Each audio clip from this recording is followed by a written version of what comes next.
Hari ini aku tidak ingin mengajakmu mengubah apapun. Aku hanya ingin mengajakmu memperhatikan sesuatu.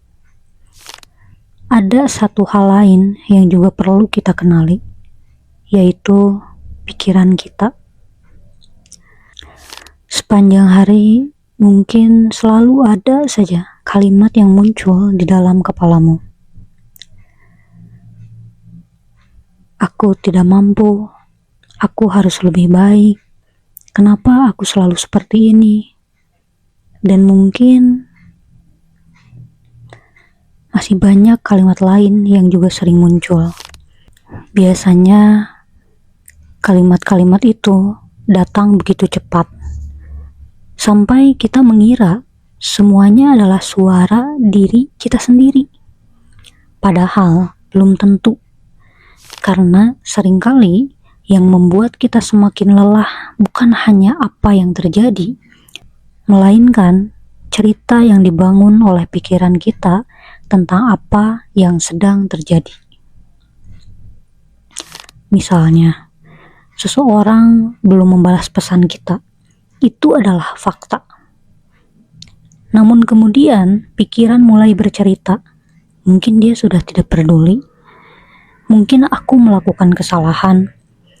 Mungkin dia sengaja mengabaikanku. Padahal semua itu belum tentu benar. Itu hanyalah kemungkinan. Begitu juga ketika kita melakukan kesalahan. Faktanya mungkin hanya satu. Aku melakukan kesalahan. Namun pikiran kembali menambahkan cerita. Aku memang tidak pernah cukup baik. Aku selalu gagal. Aku tidak akan bisa berubah. Tanpa sadar, kita lebih sering hidup di dalam cerita yang dibuat oleh pikiran daripada hidup di dalam kenyataan itu sendiri.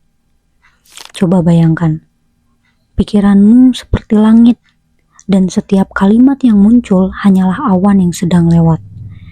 Tidak semua awan membawa hujan. Tidak semua pikiran adalah kebenaran.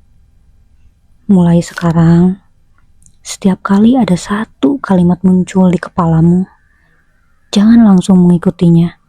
Berhentilah sejenak, lalu cukup katakan, "Oh, ada pikiran yang berkata bahwa aku tidak cukup baik." Bukan aku tidak cukup baik. Perbedaannya mungkin terdengar sangat kecil, namun dari sanalah kita mulai belajar. Belajar bahwa kita bukanlah setiap pikiran yang muncul di kepala kita. Kita adalah orang yang mampu menyadari bahwa pikiran itu sedang muncul. Mulailah dengan menyadari kalimat apa yang paling sering diulang oleh pikiranmu. Karena sebelum mengubah cara berpikir, kita perlu mengenali dulu suara yang selama ini tanpa sadar kita percayai.